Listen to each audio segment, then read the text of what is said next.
In my previous video, I demonstrated how to create your first Turnitin.com assignment inside Schoology. Once you have your assignment included in your Schoology course, the next step is to adjust the Turnitin.com settings for that particular Turnitin.com assignment. To do that, you're going to navigate back to your course if you have navigated away, and you're going to click on the name of the assignment that you created. So by clicking on this, it's going to open up Turnitin.com in the interface of Schoology right within this frame.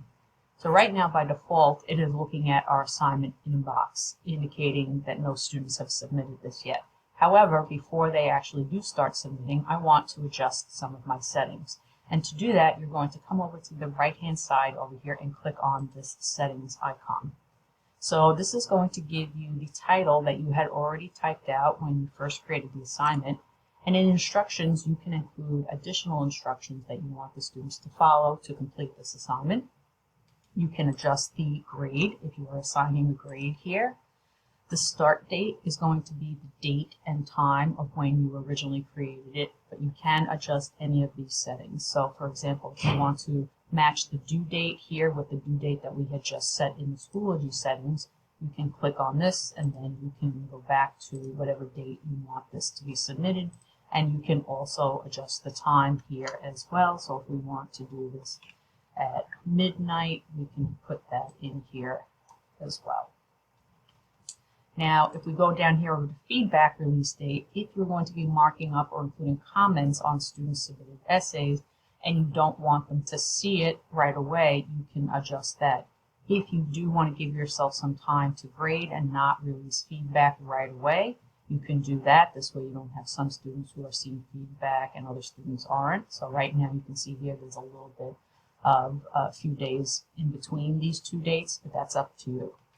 Now, some of the other optional settings we're going to go through are just as important. So if we go down here under submission settings, by default, all papers that are submitted are going to be submitted to the standard paper repository of Turnitin.com. So this means the paper will be stored in their database, and as other people, whether it's your own students or students outside of our district who use Turnitin.com, it will be checked against those papers as well. If you want to allow submission of any file type, you can include this. So if you do have other types of assignments that are not standard documents, you can check this off. That will be off by default. Do you want to allow late submissions? So you have this option here. And if you have any questions about any of these different options, you can always hover on these little question marks, and Turnitin.com will provide a more extensive explanation as to what it is. So do you want to enable grammar checking? So you can have this automatically checked off, and this will be able to be viewed by both you and the student, and then against which dictionary and which mechanics, spelling, grammar, usage, what do you want it to check against? Again, these are the ones set by default, but you can check off anything else you want to include. If you'd like to attach a rubric, you can do that so that when you're grading this, you have a rubric to grade this up against. Now, these things are also going to be automatically checked off. This is going to check your students' submissions against all three of these types of files. So it's going to check it against the standard paper repository, meaning it's going to check it against any other papers that have been submitted to Turnitin.com, whether here or elsewhere. It's going to check against archive, current and archive website content, and then also periodicals, journals, and web applications.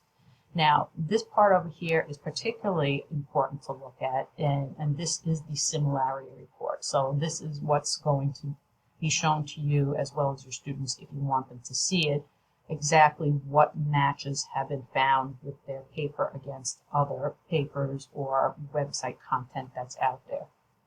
So when do you want your students to see this Similarity Report? So these are your three options. So if you want them to see it immediately and they can't resubmit after they see it, you can choose this first option.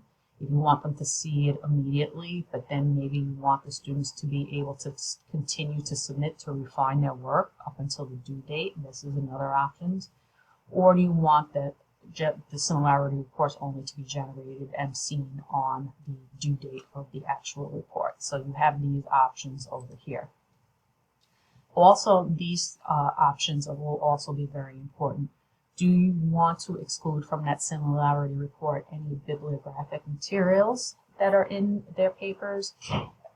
Exclude quoted materials. So if they do have things that they have quoted, you want to exclude that from their similarity index, and also exclude small sources, meaning if a student types out something that's 5 words that matches something on the internet, just those 5 words, do you want to include such matches as those, or do you want to have an exclusion percentage or number of words that are next to each other that if they match, you want to exclude that from the similarity index? So these are some things to consider.